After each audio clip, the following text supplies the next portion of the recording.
Treecko and Grovyle, the wood gecko Pokemon, and Sceptile, the forest Pokemon. Welcome everyone, I'm Exceptional and I hope you are too. In today's video, we'll be seeing how quickly I can defeat Pokemon FireRed, including the Round 2 Elite Four, using only my starter, whom I will allow to evolve. In keeping with our new methodology, I will be playing the first playthrough using a Treecko with 0 IVs across the board and without the option of moves like Double Team and Substitute until level 100. In the second playthrough, I will be using the experience from the first to try and get the fastest time possible, using every tool at my disposal. Once we've evolved into Sceptile, we'll be the forest Pokemon, so I choose the nickname Gump. I sure hope we can make Mama proud today. Running all of the starters was originally my plan for December, but it turns out that I bit off a little more than I could chew, so I'll start tackling them a little bit earlier. By far, the most requested starter has been Swampert, so let's start with the Gen 3 Pokemon in Pokédex order.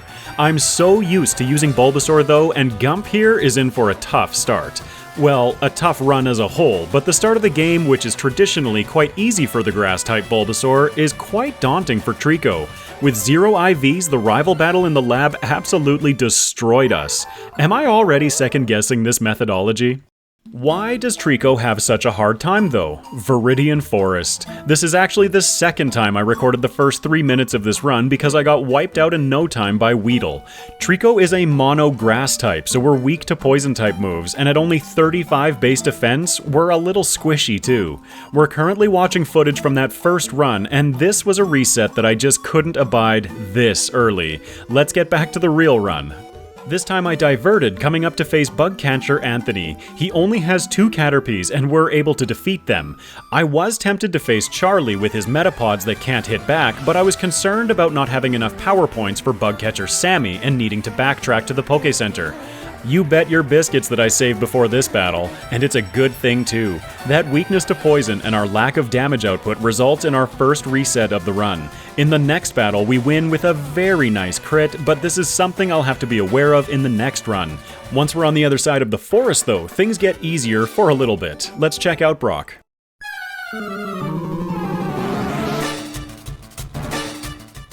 After my timid trek through the forest, we see a totally different battle against the first gym leader. At level 6 we learned Absorb, which benefits not only from our higher special attack, but it also gains Stab, or same type attack bonus, for an additional 1.5 times damage multiplier. Then we add on Geodude and Onix's 4 times weakness to grass type moves. We two-shot them both, ending the battle at full health, but things are about to become more difficult again. Treecko's defenses and damage output remain low, especially against poison-type Pokemon at the moment. We don't take any additional wipes along the way, but I have to be super aware of our health. A single critical hit could ruin our day quite easily. As such, I'm quite concerned with our level, defeating an extra trainer or 2 on the way through Mount Moon, including Hiker Marcos for some super easy experience. This battle levels us up to 16, evolving into Grovyle for some much needed stat boosts. I decided against teaching Fury Cutter, but may consider it a bit more in the second playthrough. This run was quite challenging, and I haven't yet been able to tell if that's because of the new rules, or because this Pokemon just isn't the greatest solo runner in FireRed. The pain against poison types is going to be a recurring theme in this run. I have been saving quite a lot more than I usually do for that exact reason. We take 2 more resets against Super Nerd Miguel before defeating him. I make sure to grab the Dome Fossil. Hear me, Dark Lord Dome. Grant me the strength to tolerate this so far underwhelming grass type. On the other side of the cave, I'm gonna grab Mega Punch as well from the move tutors. I'm looking for any option to increase our damage output right now. In Cerulean City, I decide to take on Rival 2 first, and I discover something interesting. Pidgeotto can 2-shot us, and we cannot 2-shot Pidgeotto. Even using TM39, which we got from Brock, to use the super effective Rock Tomb isn't nearly enough. Okay, let's try out Misty.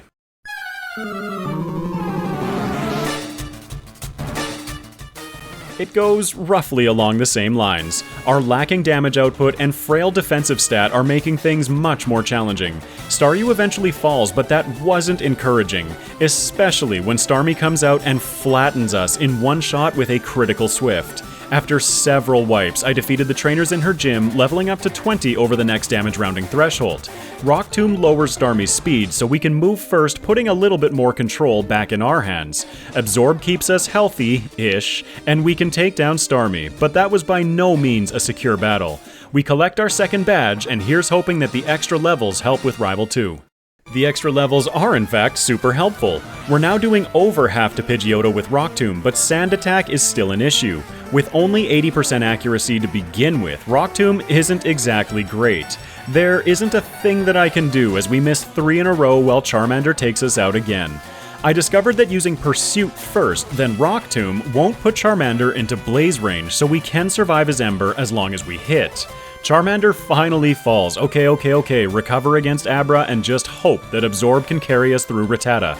It ends up being another razor-thin victory, bouncing around at 5 health near the end. But a victory it is.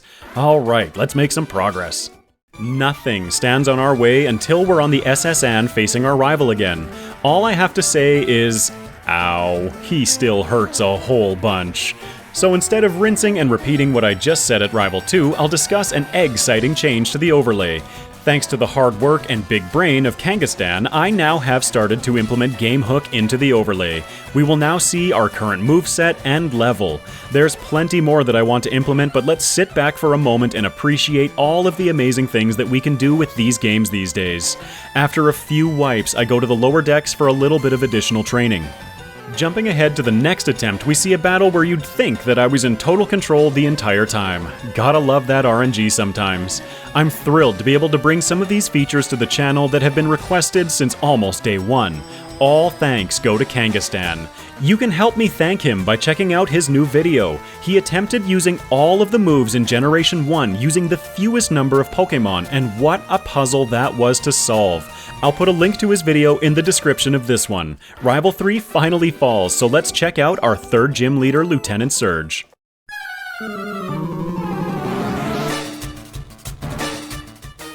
I have a Cherry Berry equipped for safety, and we resist Surge's electric moves, so I don't feel like this battle is super threatening. As you can see, with our moveset, I have absolutely no idea what direction to take Gump. We have physical moves mixed with Stab Leaf Blade and Pursuit.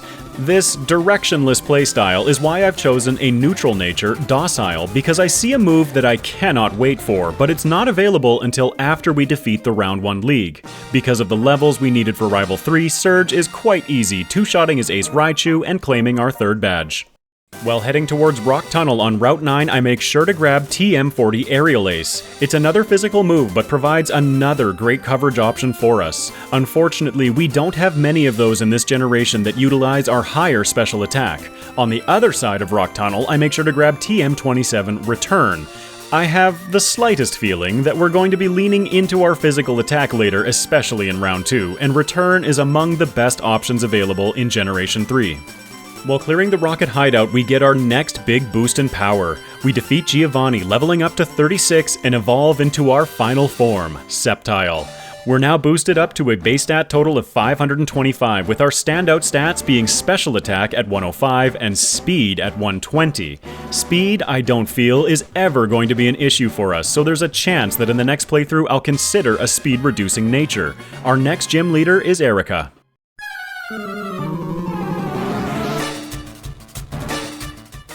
I foolishly lost my Cherry Berry to a random battle, having not needed it for Lieutenant Surge. As such, we get paralyzed by Victory Bell very early. I taught Aerial Ace over Pursuit, but the bad news continues. We don't have the damage output to one-shot any of her Pokémon, and the inconsistency added by the paralysis ends up being a little bit too much for us. I did try a second time to no avail, so we'll come back later. It's becoming a common theme in this run, though, that Gump is consistently barely underperforming what we need. That is definitely a side effect of having zero IVs, so the solution generally becomes just to level up more, especially in the early and mid-game. This results in a few more resets against Rival 4, but with slightly better luck, we can make it through this battle as well, although barely. After clearing Pokemon Tower, we pursue the Rockets into Silphco. Given how this run has gone so far, I elect to grab all of the high-value items and TMs here to sell. While we're here, I also want to take a shot at Rival 5, but I know how this one is going to turn out. This is our first battle with him, where he has some fully evolved Pokemon, and that Charizard is going to be an absolute menace to deal with. That is to say, if we can even make it to him. Pidgeot is two-shotting us with room to spare. When we get hit by moves like Feather Dance 2, it's pretty much an instant reset. I feel like my only hope against Charizard, if we can make it to him, is one-shotting. Alright, let's go try something else. Our other progression option at the moment leads us south to Fuchsia City, but I make a quick pit stop back in Celadon to face Erica again at level 41. We still don't have the damage output to one-shot her Pokemon, ignoring Tangela, because that's how I feel about Tangela, but with the Stun Spore miss from Victory Bell, we have the raw stats to get through it this time. Alright, at least we can defeat something, but we're about to hit another big wall.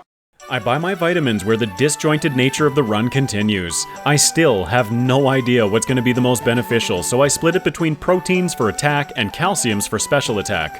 One thing is for certain, we don't need speed. The next major battle that we can attempt is Koga, but remember how I said that poison types are always going to be a problem for us? As the poison type leader, he's going to put up a much bigger fight than I'd initially thought. Let's check it out.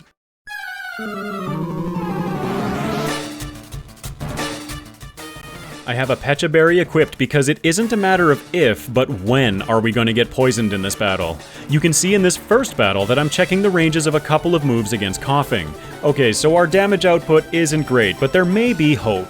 Not in this first one though, and Coughing makes Boom Boom on our first attempt. It turns out even resisted Leaf Blade is a more viable option here, as in the second attempt we make it to Muck, but look at the damage that Coughing Sludge does to us. Leaf Blade does pitiful damage against Muck while he fires back a stab super effective Sludge, taking us down once again. Well, let's go grinding. I'm targeting the areas where I feel the highest experience density lies. EVs are just too much for my brain to handle at the moment, starting in the Fighting Dojo, leveling up to 45 before trying again.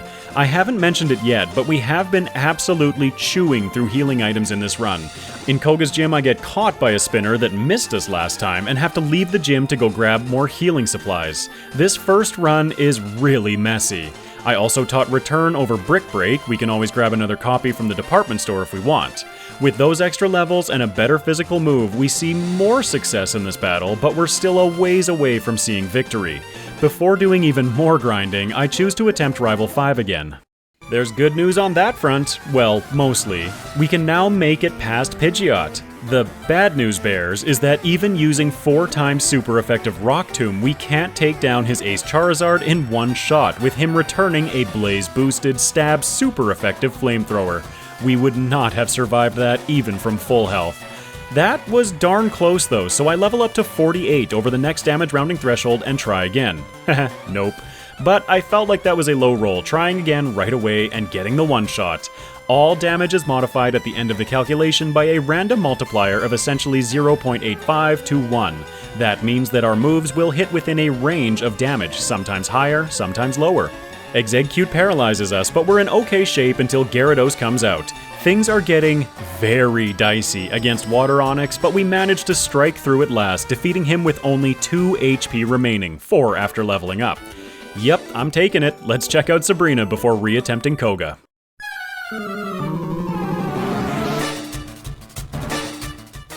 I did reset once against Giovanni because turn 1 poison is my life, but we quickly make it to Sabrina.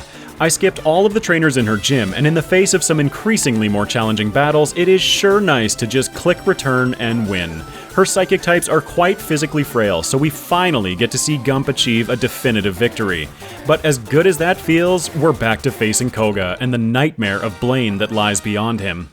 I tried and failed, leaving to do more grinding. We're now attempting Koga at level 55, 12 levels higher than our initial attempt. Everything seems to be moving along as well as it can, now being able to eliminate the Coughings with a single shot, and we finally see his Ace Wheezing. As it turns out, we once again find ourselves barely lacking the power to two-shot him, which results in another reset for us. I know that Wheezing's special defense is less than its defense, so let's try switching to Leaf Blade in the next attempt. That does do the trick. Thank you, high critical hit chance. I have no idea if that mattered, but with the majority of the area around us cleared of trainers, I'm ready to move on to Cinnabar. Well, ready to move on to Cinnabar are words that I quickly eat. As the Fire-type leader, also boasting 2 intimidating Pokemon on his team, our options begin narrowing very quickly. Intimidate lowers your attack by 1 stage, and as our primary method of dealing damage, that can't be a good thing. I head straight for Blaine, hoping that all of that extra grinding for Koga is gonna help us here.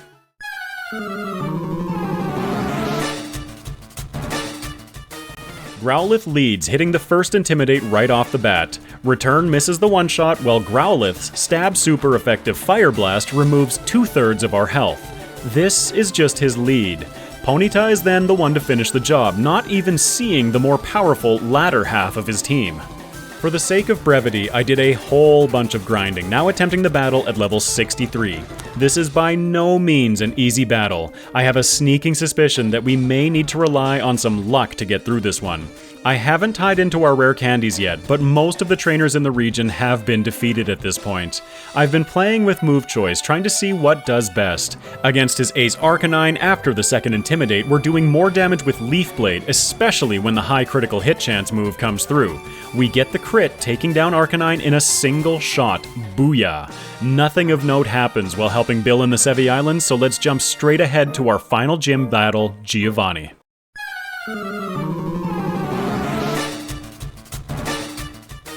Because of the sheer amount of grinding required to this point, I defeat every trainer in his gym before challenging the man himself. With the extra levels, we can essentially just spam Leaf Blade until we win.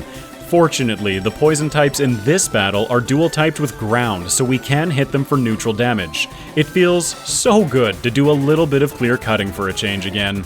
This marks the completion of the gym challenge, but before we can go against the League, we still have a Charizard to deal with. Rival 6 poses the exact same problems that Rival 5 back in Sylph does. If we can make it past Pidgeot in relatively good shape, and then one-shot Charizard, we should be good, right? Right?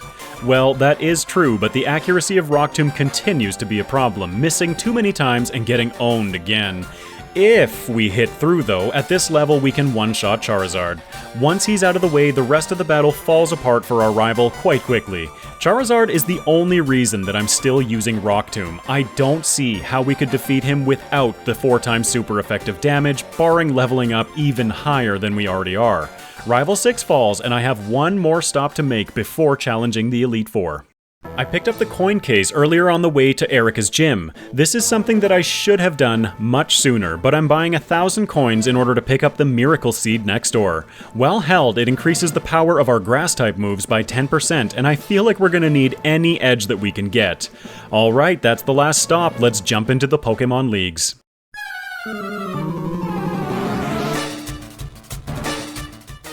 We start off strong against Lorelei, carving through both her Dugong and Slowbro with a single use of Leaf Blade each. We can't keep that up against Lapras though, and she fires back a nasty stab, super effective Ice Beam, taking us to around half health. We can take her out, but then the ever-pesky Jinx enters the battle. We can't one-shot her either, but her stab super effective Ice Punch is more than we can handle, falling once more. Several attempts later, I've left and cleared most of the trainers in Victory Road, coming back in at level 70 over 2 damage rounding thresholds. We're doing much better damage now, but still fall short of taking out Lapras in a single turn, so after some dancing around, we find ourselves facing Jinx with around half health again. As I've been learning to play Pokemon Soul Silver, I've been trying to be more aware of defensive stats. Jinx is much more weak physically, so I switched to Return, and now am able to drop her in a single shot. Cloyster is then an easy cleanup with Leaf Blade, so let's check out Brew No.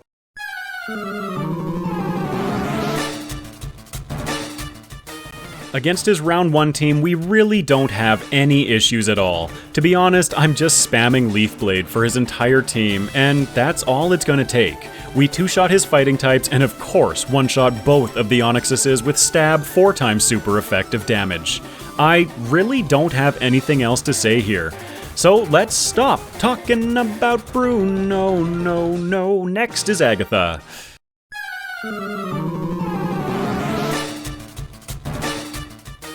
Remember earlier in the run when I said that poison types are a perpetual problem for us? Agatha is a ghost type trainer, so of course, because Gen 1, her entire team is poison type. Our moveset isn't exactly stellar either here, having to rely on Aerial Ace or Resisted Leaf Blade as our highest damage options.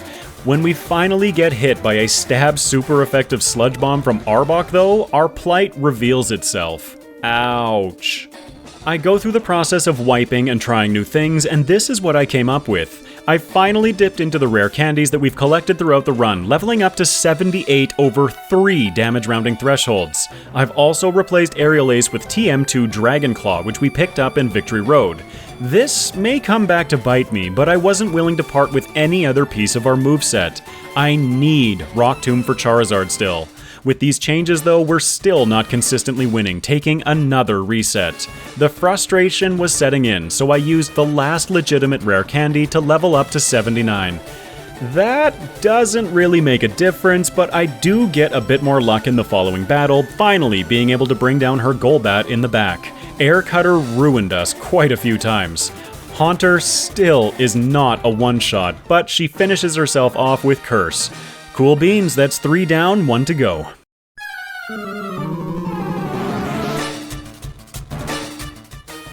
The main reason that I picked up Dragon Claw was for an option against Lance. Leaf Blade handles Gyarados and Aerodactyl nicely, with super effective Dragon Claw messing up his dragons. In most runs, I'm a little upset that all of the dragon moves are special in Gen 3. With Gump though, it draws from our more powerful special attack, and because of Gyarados' Intimidate, we would be at -1 attack to boot. We've defeated the Elite Four, but there's still one more challenge. The Champion, you sneaky devils.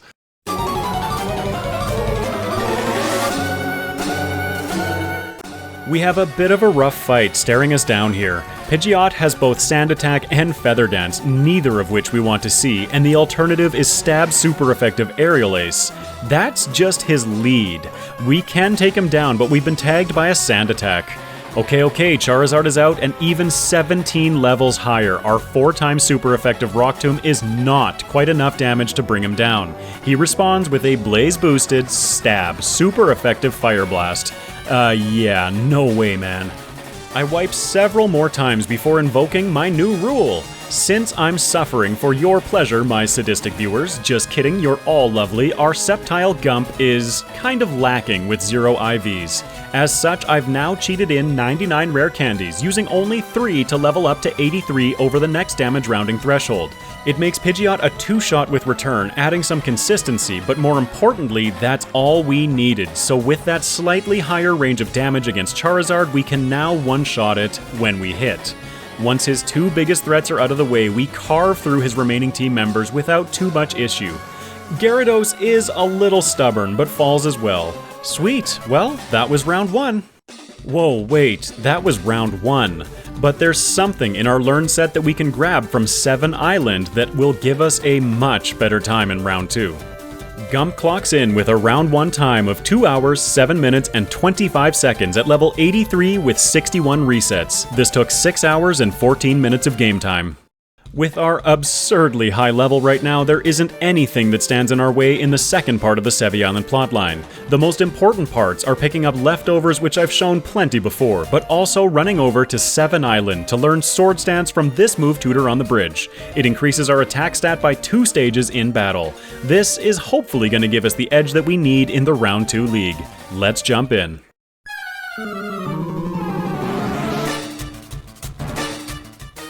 The levels that we needed to complete the round 1 league have definitely given us a boost for round 2. Gump is now going to be relying more on his physical attack, but our Leaf Blade is still quite potent, carving through Lorelei's team one by one. We missed the one-shot against her Ace Lapras, taking a heavy Ice Beam for over half of our health. She heals, and it turns out that our Leaf Blade is within the range of an Oko or one-hit knockout, and we rolled low last time. For Jinx, it's a quick switch to return, finishing the battle. Well, that was easy. Next is Bruno.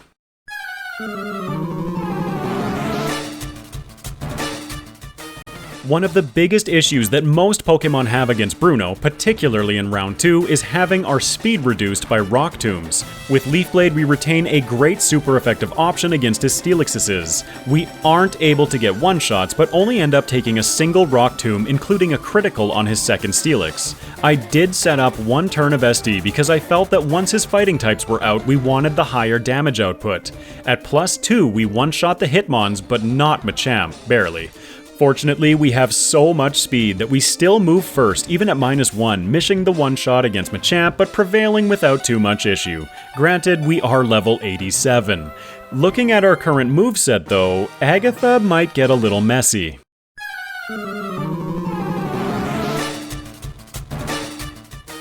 A fatal flaw from my round 1 strategy has revealed itself. I needed Rock Tomb for the champion's Charizard, deleting Aerial Ace, but now we're in a situation where we're paying for it. At only 50 base power and 80% accuracy, Rock Tomb isn't exactly stellar. But aside from resisted Leaf Blade, it's our only option that hits ghosts. We get taken down quickly by Agatha's lead Gengar. After another reset, I equipped the Lumberry from in front of Indigo Plateau, so I can set up 2 SDs right off the bat while mitigating the risk of being put to sleep. We exchange a few misses with Gengar, but once we hit true. I switched to Return for Arbok and Crobat, and after the Intimidate from Arbok, we cannot one-shot her Ace Gengar, but having access to Swords Dance really redefines many of these battles. There's still plenty of risk associated with them, but we're still able to find a path through. Rock Tomb can't one-shot Misdreavus either, but I switched to Leaf Blade as Misdreavus is a mono ghost type, not resisting it with the poison dual typing. That was a little hairy, but like I mentioned, we did have a path to victory here. Next, we face the trainer with the most controversy surrounding his title, Lance.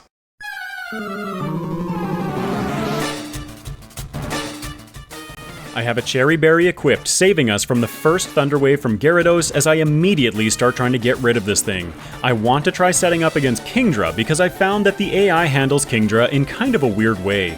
Kingdra will set up with Dragon Dances, but they don't impact the damage of Ice Beam, which he'll also mix in occasionally.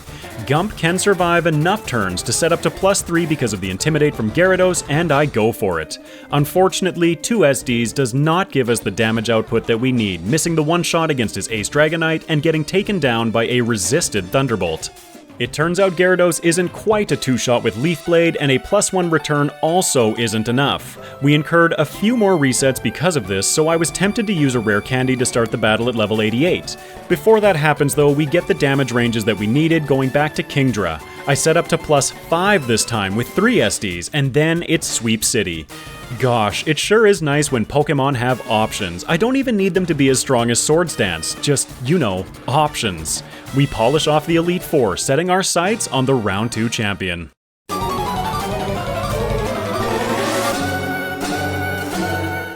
I have some more bad news bears. We don't one-shot Heracross, but Heracross one-shots us. Over and over. Remember when I said that deleting Aerial Ace completely hamstrung me? I was recently reminded in the comments of the potential power of Mimic. It behaves differently than in Gen 1, copying the last move used instead of your choice of moves. It has been on the forefront of my mind because I'm excited to explore new strategic avenues. But it can't really do much against turn 1 one-shots, so what the heck are we gonna do here? Well, in keeping with my new rules, these first playthroughs are much more about gathering information, and once I feel like other options have been exhausted, I'm more than willing to cheat to explore my mistakes. The most impactful mistake that I made in this run was the misuse of Aerial Ace. I don't see another option versus Heracross barring just leveling up more, and where's the fun in that? We're level 90 already. Are you not entertained? 4 times super effective Aerial Ace at least gives us an option against Heracross, taking him out in 1 so we can explore the rest of the battle. Charizard takes us out, but that's progress. I continue exploring ideas when I find this battle. With Heracross out of the picture, we then have to find a way through the rest of his team, right? He sends in Tyranitar second, whose Aerial Ace, haha, irony, hurts us a lot. Leaf Blade can't quite get the one-shot, so I set up our first FD of the battle against him, but it costs us. T-Tar drops us to 3 hit points, just over 1% of our max, so with the leftovers and Sandstorm damage, we're perpetually bouncing between 3 and 17 health for the rest of the battle. By some miracle, without crits, we can carve through his remaining Pokemon with +2 returns, and to my surprise, a +1 return still manages to bring down Gyarados in the back. That was super close, but we did it. So, I don't know about all of you, I, for one, am so excited to jump into these second runs so that I can see just what kind of a difference max IVs versus 0 IVs truly makes.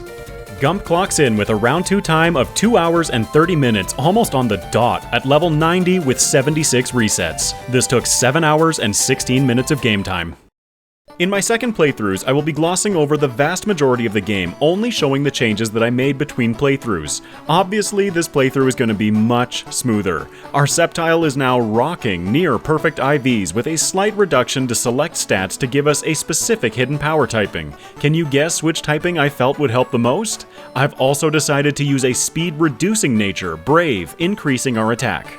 We can immediately start seeing the difference in runs in the lab battle. Granted, we do get a critical hit, but we're taking less damage and dealing more. The plus attack nature sure does help as well, but winning this battle already puts us at an advantage over last run.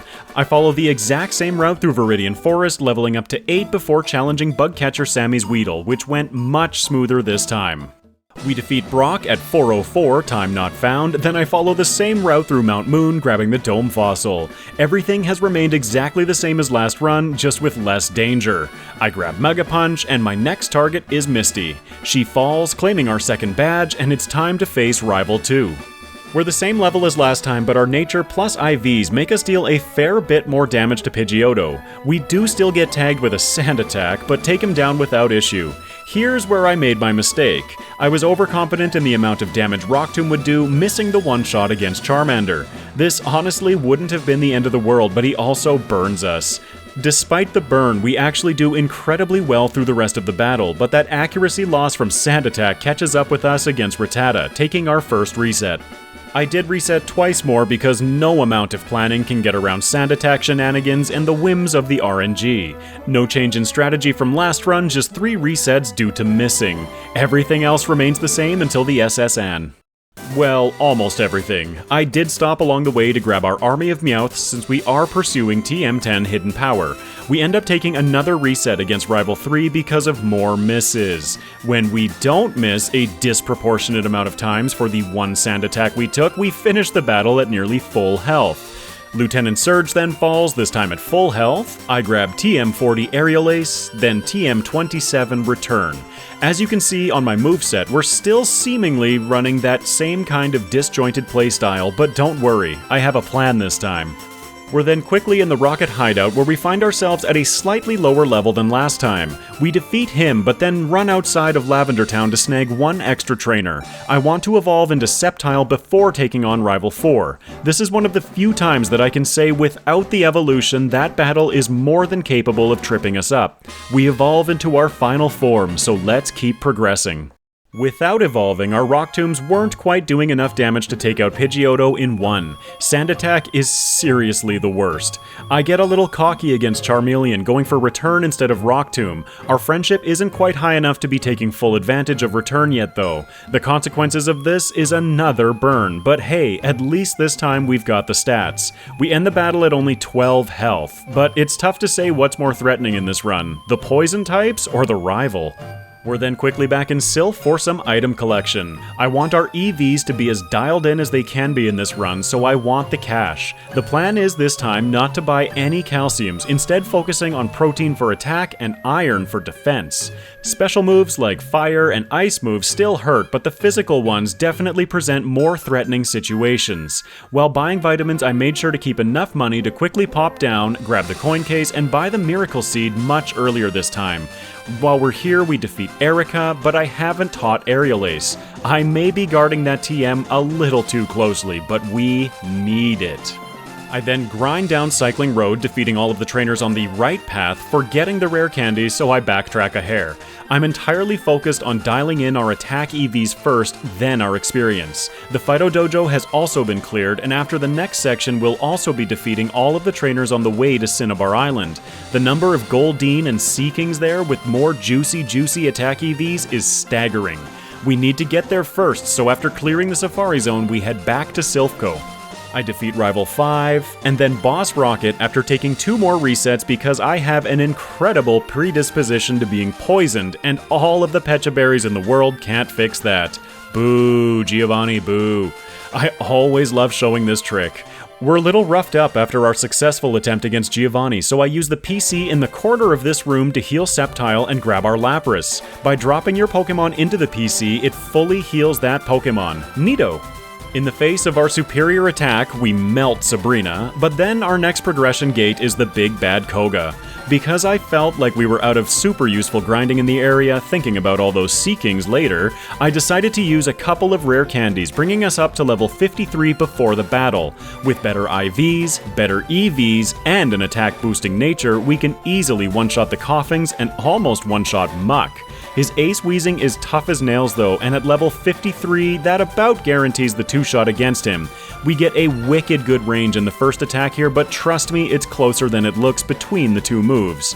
Alright, first big wall down, Blaine is next. With our minus speed nature, I don't mind grabbing some extra speed EVs at the very end. We do still need some after all. Plus, Blaine's gym is chock full of experience and a few scattered attack EVs. We weren't quite at level 58, so I left the gym to defeat a few more trainers to the east of Cinnabar Island. All of this grinding has also netted us finally TM10 hidden power from our army of Meowths. Let's check out Blaine. When choosing our HP typing for this run, it came down to HP Rock or HP Water. After some head scratching and playing with values on a damage calculator, I chose to go with HP Rock. We can use it to carve through the first three members of Blaine's team, and even with the second Intimidate from Arcanine at level 58, we're just in range of a two-shot. It isn't a guarantee though, as we see, leaving him with a sliver, but after he heals, we get a crit and end the battle. Part bad luck, part good luck. I'll take it. Cool beans. There isn't anything to discuss in the following section, so we defeat Giovanni after clearing every trainer in his gym, then Rival 6 falls, and I defeat a couple of final trainers on my way through Victory Road. The goal is to hit level 66 so that I can use 9 rare candies to bring us up to level 75 before starting the league.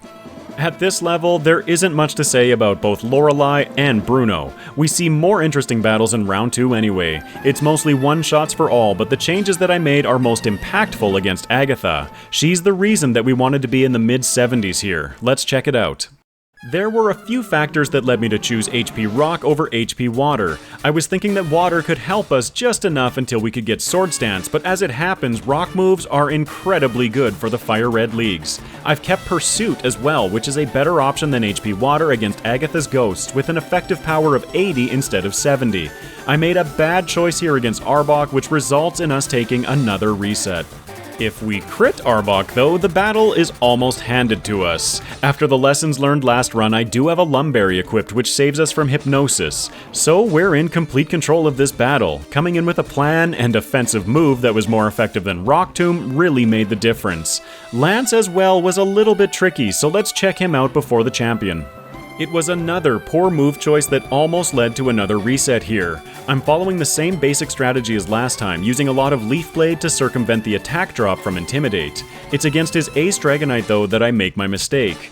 I choose Return instead of super effective HP Rock, so he takes a few turns more than 2 to take down. As a consequence, we take a massive stab super effective wing attack, and if not for the crit against his second Dragonair, we would have eaten another reset here.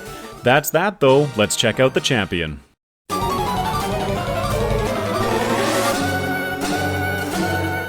Here we see my third mistake in as many battles. I have 3 rare candies remaining, one of which I'll grab between leagues. I intended to use one here to bring us to level 78. As you can see at level 77, we don't quite have the damage to bring down Pidgeot in one shot, taking a, you guessed it, Sand Attack. Not being able to one-shot Pidgeot adds a ridiculous amount of inconsistency to this battle, so let's take the reset, use a rare candy, and go again. And with Pidgeot now falling in one, the battle is completely changed. When choosing between HP typings, there were 2 Pokemon that I was really interested in when doing damage calculations. Blaine's Arcanine and the 4 different battles that we faced this Charizard in. HP Rock ended up being the better choice, even keeping Rock Tomb in combination with HP Water. Over several turns, we see a series of simply selected, seemingly savage solutions slap down the champion's team. Have I ever mentioned how great it feels when a plan comes together? I feel like these new rules are going to be great for inflating my ego too, with massive time saves between runs. Sceptile clocks in with a round 1 time of 1 hour, 22 minutes, and 34 seconds at level 78 with 9 resets. This took 4 hours and 57 minutes of game time. Everything between the leagues remains exactly the same. I snagged the last rare candy to the south of the Snorlax that I grabbed my leftovers from, and that sets up our success in the final leg of the game. Let's dive in and see what kind of a difference these changes made. We start, as always, against Lorelei.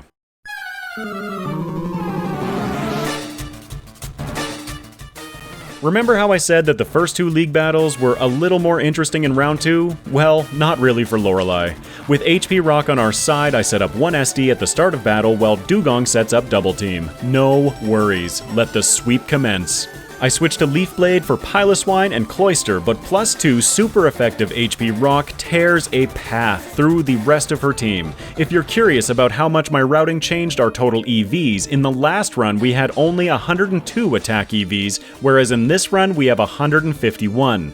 Leaning into our physical attack felt like the best way through. I wonder how that affects the much more defensive Bruno though.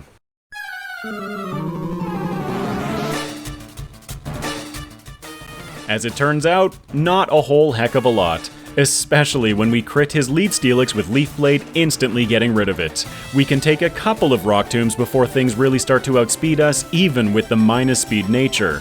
Steelix 2 doesn't know Rock Tomb, so we're safe from speed drops.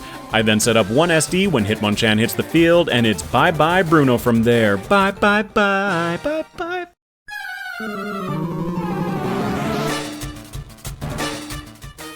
Hello? Can you hear me, Agatha? It's me, Exceptional. I'm afraid I can't let you win today. I set up an SD turn 1 against Gengar, but I used my Lumberry last run so I couldn't know what was coming. I do have a Chesto equipped, but she uses Confuse Ray instead, so we're dealing with that now. We can continue our onslaught of one-shots, setting up a second SD against her lead Gengar. Without it, we can't two-shot it, or her Misdreavus, so I'll trade that for a Sludge Bomb. It secures the rest of the battle after all. HP Rock continues paying dividends here, and we're not done yet. Let's check out Lance.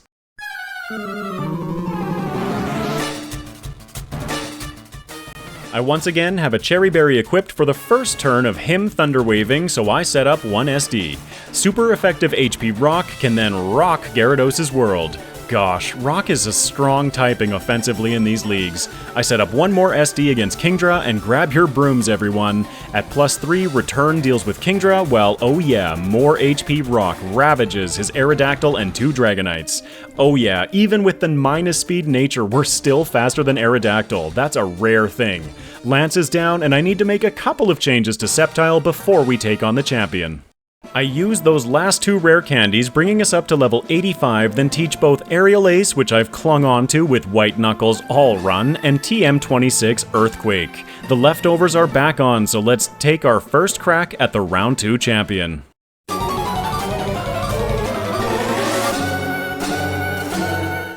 As we saw in the first playthrough, Aerial Ace is darn near required for Heracross. I use it immediately to remove him from the game. Tyranitar is among the reasons why I wanted to supercharge our defense a little bit. With the extra EVs, we can survive a crit even, using one turn to set up SD.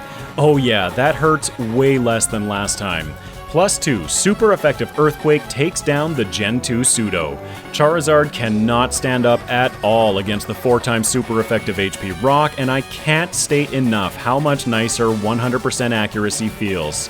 It's kind of funny, you know, I use the SD against Tyranitar because Alakazam can actually be more threatening. His Psychics hurt, but we outspeed and our EQ hurts even more. Super effective Aerial Ace takes down Executor and 1 with Gyarados popping out and intimidating us back to +1. Do we mind? Not at all. HP Rock for you, sir. Haha, that felt good.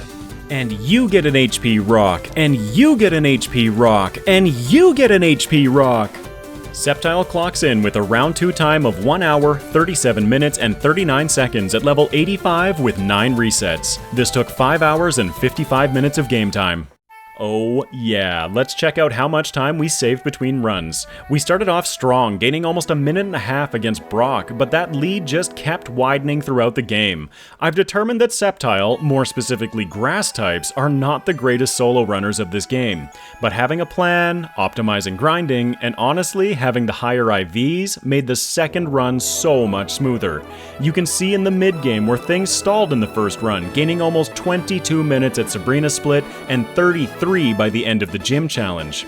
This culminates in a time save of around 45 minutes in round 1, with a total time save in round 2 of 52 minutes and 20 seconds, 5 levels lower with 67 less resets. It also took 1 hour and 21 minutes less game time. On the tier list, this places Sceptile between Gardevoir and Poliwrath. I plan on running all of these starters in a massive Versus series in the not too distant future, but first I wanted to gather all of the data from running them starting unevolved first. The request list is long enough that I have plenty to keep me busy in the meantime. I want to extend a special thank you to those of you generous enough to support the channel through YouTube memberships, Patreon, and Super Chat. I want to double special thank you with a cherry on top this week to both Aaron Rhinesmith and Philip Farrell for your incredibly generous contributions. From the bottom of my shell, thank you all so very much. And thank you, loyal viewer, for making it to the end of the video. I have been working hard behind the scenes, but am still feeling that lingering tiredness from a few weeks ago. As such, I'm falling behind more often on things like responding to comments, remembering to give ample notifications for streams, and I feel like I've fallen short on a few things lately. Bear with me as I get my little chicken legs back under myself. Don't worry, I have no intention to push myself like I was before. I want to thank you all for your support and kind words as I've been working through my, admittedly, self-inflicted burnout. My goal is to reach 5,000 subs by 2024. If you feel like I've earned it, consider leaving a like and comment about the run, what you'd like to see in the future, or just to say hi. I try my darndest to respond to every single comment. If you'd like to keep up with my content in the future, be sure to subscribe and ring the bell. It really helps my channel to grow. After all, substrats, best strats. Also, keep an eye out for a poll concerning our next Versus video in the upcoming weeks. I love aggregating requests and then having you all vote on what you'd like to see next. Until next time, take care everyone.